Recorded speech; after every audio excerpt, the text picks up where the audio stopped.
Most preppers are gonna die for a stupid reason. Not because they didn't stock enough ammo, not because some shadowy government task force kicked in their door. They're gonna die because in the moment it actually counted, they were human in all the worst ways. Let me give that a face. There was a guy, I'll call him Mark. If you saw his setup, you'd probably feel a little underprepared. Basement full of MREs, water barrels lined like blue plastic soldiers, generator, fuel, solar chargers, radios, med kits bursting with gear, bug-out bag perfectly packed, laminated checklists. He knew the lingo. He'd watched the same videos you have. On paper, Mark was that guy everyone in the comments wants to be. And when things finally started to break, he still died in a boring, deeply human way. No Hollywood firefight, no last stand at the barricades. He died because his brain, his emotions, his habits, all the invisible stuff collapsed long before the system did. You should feel a little sick right now. Good, hold on to that, because if this hits you right, at some point you're going to ask yourself a brutal question. How much of Mark is hiding in me? And if you stay with this all the way to the end, you'll start stripping that Mark part out, piece by piece. Here's the core problem. Everything you think you'll do when it all goes sideways lives in a movie in your head. That movie stars a calm, tactical, clear-thinking version of you. The you who doesn't hesitate. The you who sees signs early. The you who knows when to leave and when to stay. But your nervous system doesn't care about that movie. Your actual operating system is stupidly simple. Are we going to die in the next 30 seconds?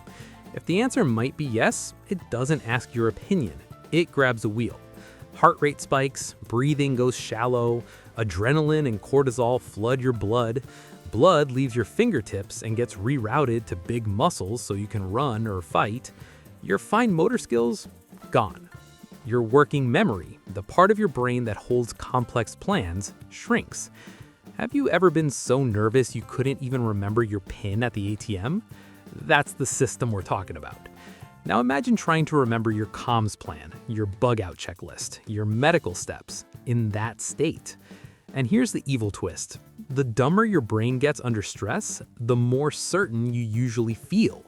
You don't feel, I'm probably missing something here. You feel, no, I know exactly what's happening.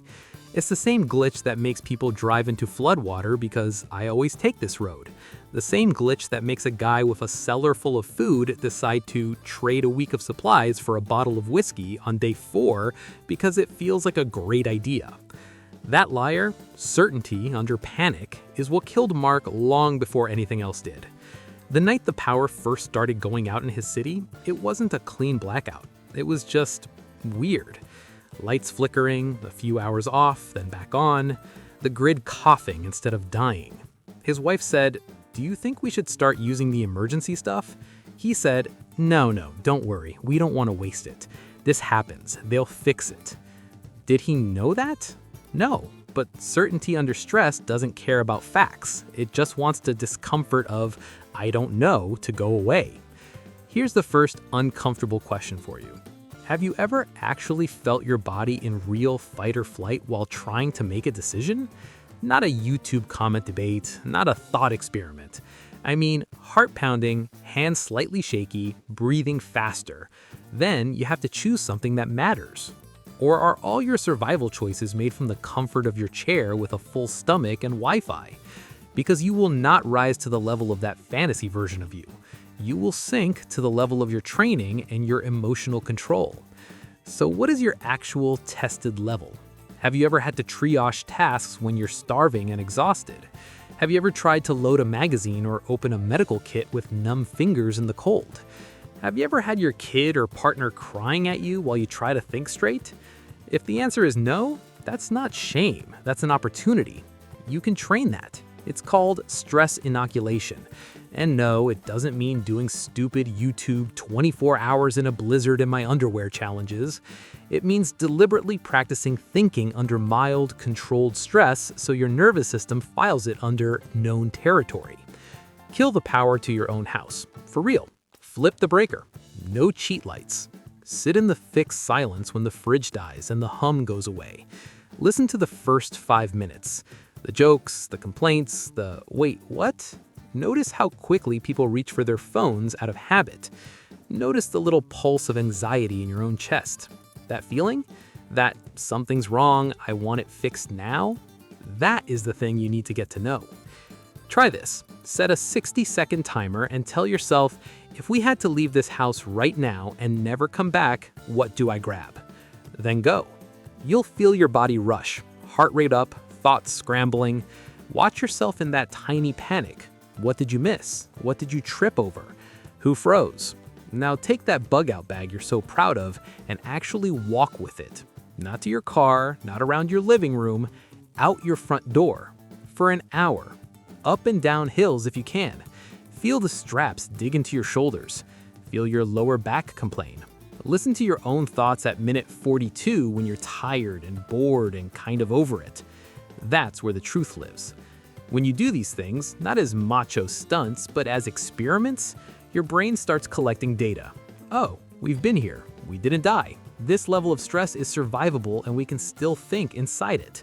So when the real thing comes, when your heart is pounding, when your wife is scared, when it's dark and the fridge is really dead, your body doesn't instantly slam the panic button. It says, we've seen a version of this. Work the problem. Mark never did any of that. His training was all in his head and in his shopping cart. So when stress hit, his body defaulted to comfort. Deny, delay, minimize. That killed more of his options than any looter ever could. Now, even if you start to get your biology under control, there's a deeper trap almost every prepper falls into. You're not as independent as you think. We like to say self-reliant. It sounds good, feels powerful. But zoom out for a second. Right now, your life is hanging from a spider web of invisible strangers. Grid operators balancing electricity so you don't fry your gadgets. Truckers hauling your food. Farmers you'll never meet growing your calories. Water engineers stopping microbes from wrecking your guts. Pharmacists refilling your meds. Sewage workers keeping your waste from crawling back up into your home. We've outsourced almost every piece of complexity. Mark thought stockpiling insulated him from that. But his well pump ran on grid power. His wife's asthma meds came from a pharmacy that only ever had a few days' supply.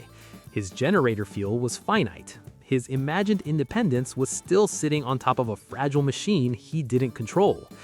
And the way that machine failed was not cinematic. No EMP flash, no day zero alert, just a slow, dirty slide. First, rolling blackouts. A few hours at a time, annoying, not apocalyptic. Then patchy cell service, calls dropping, high network usage. Then card readers at stores started glitching. Sorry, cash only right now. Shelves didn't go from full to empty overnight, they just thinned. Your brand was gone, then the cheap brand, then anything in that category. Supply chain delays. The pharmacy told his wife, we can only give you 1 inhaler instead of 3, manufacturer issues. Check back next week. Would you call that collapse yet? Or would you keep saying, they'll sort it out? Mark told himself it was temporary. He didn't want to scare his wife. He didn't want to feel like a crazy person acting too early. So he did nothing, except complain and refresh the news. By the time the pharmacy finally said, we don't know when we'll get more, and the police started escorting deliveries, the roads out were already a mess. Gas lines, accidents, angry crowds. His action window had silently expired. That's normalcy bias, the urge to believe that tomorrow will look enough like yesterday that you don't have to change today. How do you fight that? You create thresholds, not vibes, not I'll know when it's bad, concrete lines on paper. Take a second and imagine this.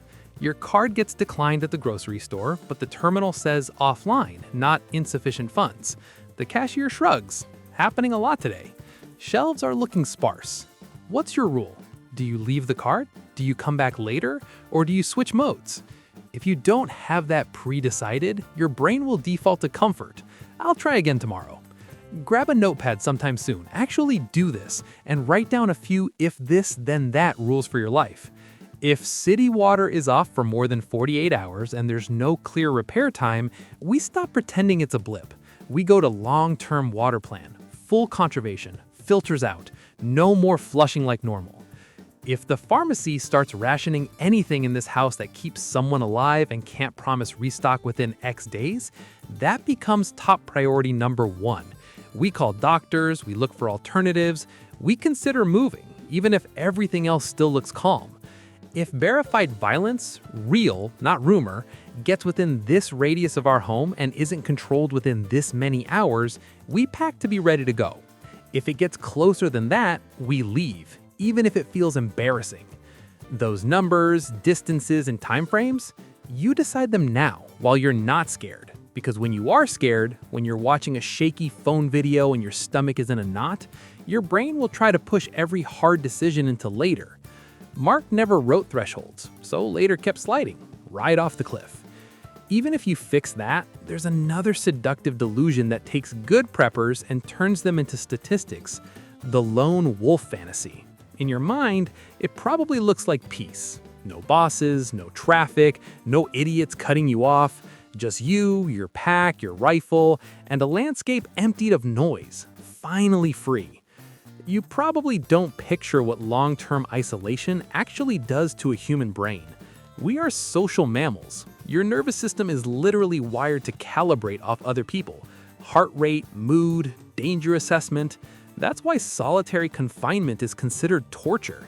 Now add hunger, cold, fear, and sleep deprivation to that isolation. Alone, you carry every decision by yourself. Do I sleep or stay on watch? Is that noise outside something? Do I move camp or hold? Is this stomachache fine or the start of something bad? At first, that might feel empowering. After a while, it gets heavy, then heavier, then you stop caring. That's when people start doing dumb, fatal things just to change the channel in their head. They cross rivers they shouldn't, they climb for firewood when they're exhausted, they handle blades with sloppy hands. That's how Mark, after 2 near sleepless nights protecting his house all by himself, ended up splitting wood when his reflexes were mush.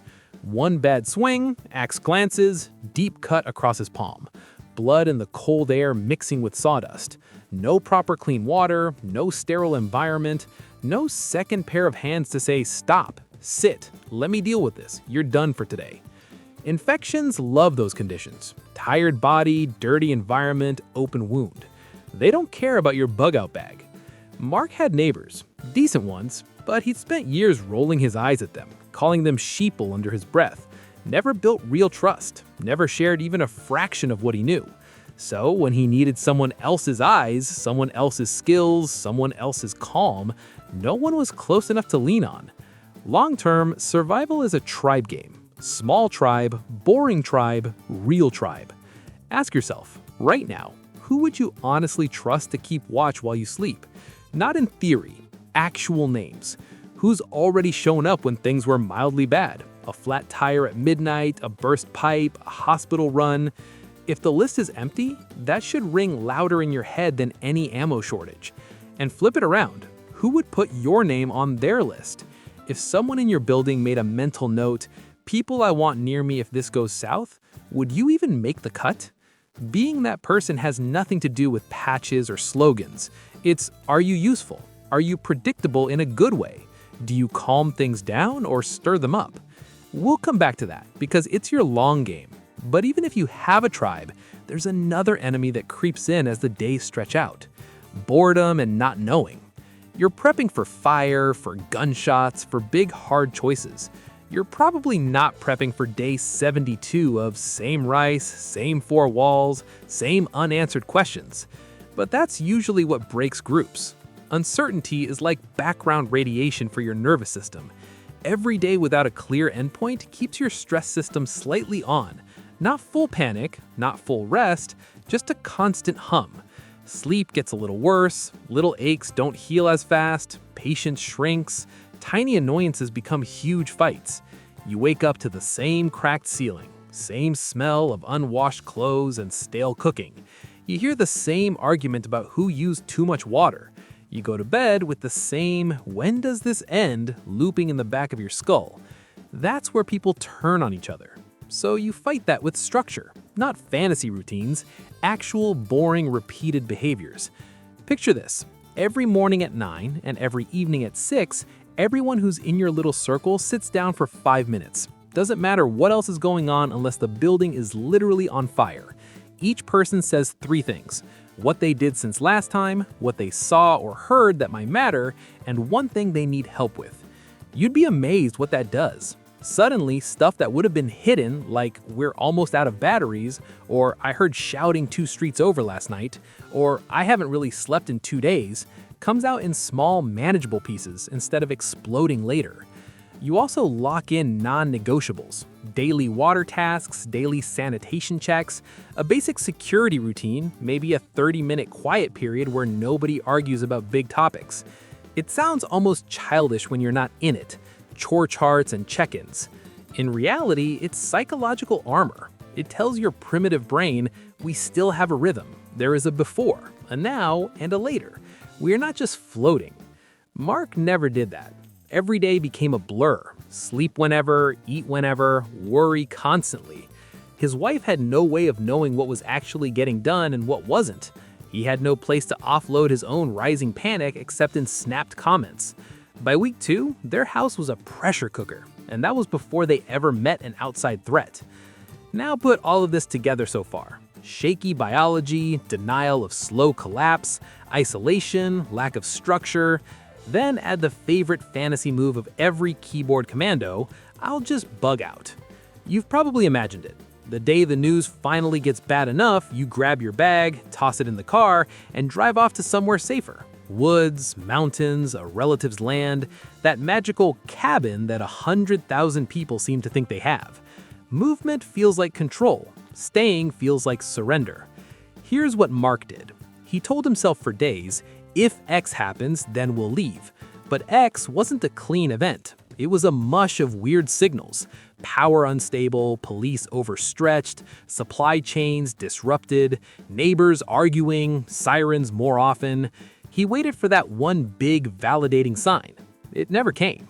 By the time his wife woke him up coughing at 3 a.m. because her last inhaler was nearly empty and the pharmacy had no answers, he finally said, "We're leaving." Pack a bag. So did everyone else. Highways turned into parking lots with horns blaring and people yelling out windows.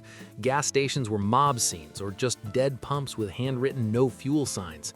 He tried side roads, got turned around at a washed-out bridge, sat at a checkpoint where overworked cops, guns out, kept saying, "Turn around, road's closed."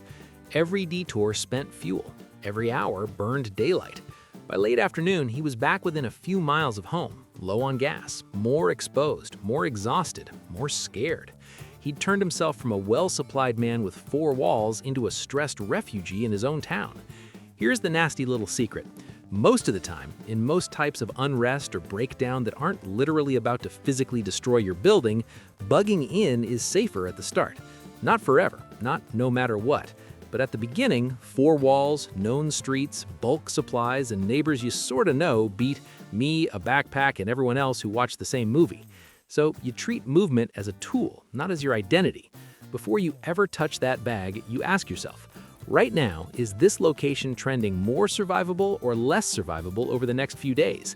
Is there an immediate, non-human threat that will make this place unlivable? Fire, toxic plume, rising water. Is there a specific, reachable place that is realistically safer than here? And can I get there with the fuel, daylight, and roads as they are, not as I wish they were? If the answers don't line up, sitting tight and quietly improving your position might be the most aggressive alpha move you can make. You plan routes now, several, not one. You actually drive them. Note every bridge, every choke point, every sketchy area. You think, if this is blocked, then what? You identify fallback points where, if you're forced to stop, you're not just stranded on shoulderless highway. And you accept a painful paradox. If it ever is time to go, the right move is almost always to leave before you feel emotionally ready. If you wait until you feel 100% justified, you'll leave with everyone else into the same bottlenecks. Mark didn't get that. By the time it felt obvious to him that he had to go, the system had already turned his escape plan into a maze. Now, thread on top of all of that, one more quiet killer: exhaustion. In every disaster where people last longer than 72 hours, the ones who run hot at the start and never dial back eventually break. Not always from some dramatic event, often from something small they would have shrugged off on a normal day. The hero instinct is strong. You feel responsible for your people, so you stay up all night just this once. Then again, you take every heavy load yourself. You don't let anyone else make important calls because I know what I'm doing. It feels noble. It feels like leadership. And then, one day, your reaction time is 20% slower, your patience is gone, and your decision-making looks exactly like someone who had 3 or 4 shots of whiskey. That's what sleep deprivation does to your brain. Mark's axe slip wasn't bad luck, it was math. 2 nights of crappy sleep, no real rest, endlessly scanning for threats that never quite materialized. By day 3, his hands were slightly off, his focus was flickering, and his judgment was warped enough to think, yeah, I can handle a sharp, heavy tool right now. Deliberate pacing is a survival strategy, not laziness. You treat sleep and rest like infrastructure, just like water and security. You plan watch rotations so no one is always on. You set hard rules. Nobody climbs, cuts wood, or does high-risk tasks when they pass a certain fatigue line. You let other people take responsibility. You accept that sometimes it's better to have a B- plan executed by someone rested than an A+ plan executed by a zombie. Layer on one more complication: information. When systems fail, the truth does not come in a neat official press conference. It comes in rumors, in half-heard news, in that one guy down the block who swears his cousin in the military said X, in panicky social media posts, in that neighbor who is absolutely certain this is a foreign attack, a false flag, an asteroid, or a divine judgment. Your brain, under stress, loves the first complete story it hears. That first story feels like an anchor in chaos. That's anchoring bias. Once you grab it, everything else gets twisted to fit. You decide this is just a temporary blackout, they always fix it, and ignore the 5th day without crews on your street. Or you decide this is the government coming to get us, and suddenly every helicopter is proof. While you're screaming at your uncle about whether this is a globalist plot, your sink water has been cloudy for 24 hours, and no one in your house has stored a single extra jug. So you adopt a discipline. Separate what you know from what you're guessing. I saw 3 military trucks heading east on the highway is something you know. The military is evacuating the city is a guess. I watched the grocery clerk tell 5 people cash only, cards down while the shelves were half empty is something you know. Money is about to be worthless forever is a guess. You stack what you know first. Then you ask, given just this, what's the smallest, smartest action I can take? Store more water, top off the tank, check on a neighbor, secure the back door. You keep your loop small and local. You can use the OODA loop, observe, orient, decide, act, not as some tactic cool phrase, but as a sanity check. Observe, what can I actually confirm here? Orient, what does that mean in the context of my house, my town, my resources? Decide, what one move helps the most for the least risk? Act, then observe again. And while you're doing all that, one more battle is happening quietly inside your skull. The battle between who you think you are and who you actually are under pressure. If you've been into this world for a while, you probably carry a private story about yourself. Maybe it's, I'm the protector. When things go bad, my family looks to me. Maybe it's, I'm the one who saw this coming while everyone else laughed. Maybe it's a slightly darker one. When the rules drop, I finally get to be who I really am. What happens when reality doesn't match that script? What happens when you freeze instead of act? When you make a call that hurts someone? When you fail to save someone you love? That's coming, by the way, in some form. If things break hard enough, nobody gets through clean. If your identity depends on being flawless, the first real mistake can shatter you. Shame slides in. I'm useless. I'm a fraud. They'd be better off without me. Or overcompensation does. I have to prove myself now, and you rush into a risk you shouldn't take.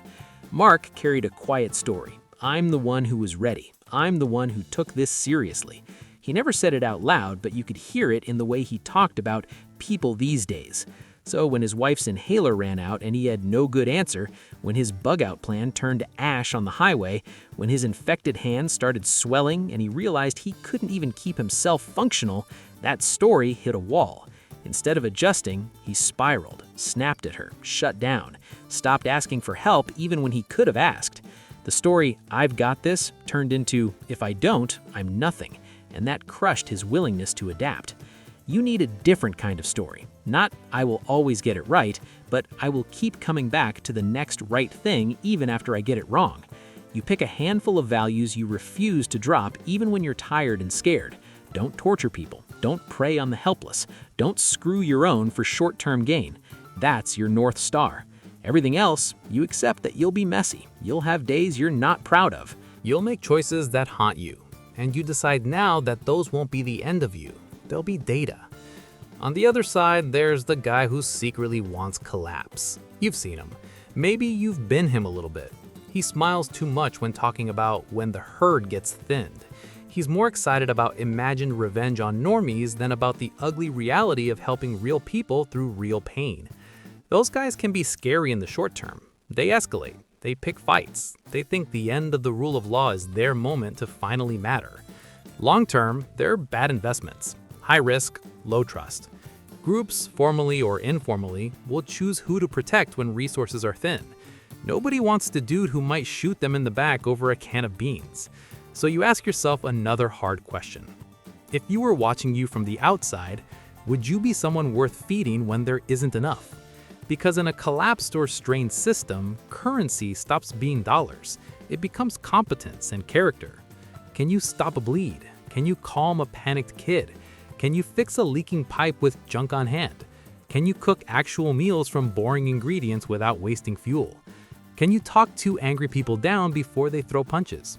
Just as important, do people feel slightly safer when you walk into the room or slightly more on edge?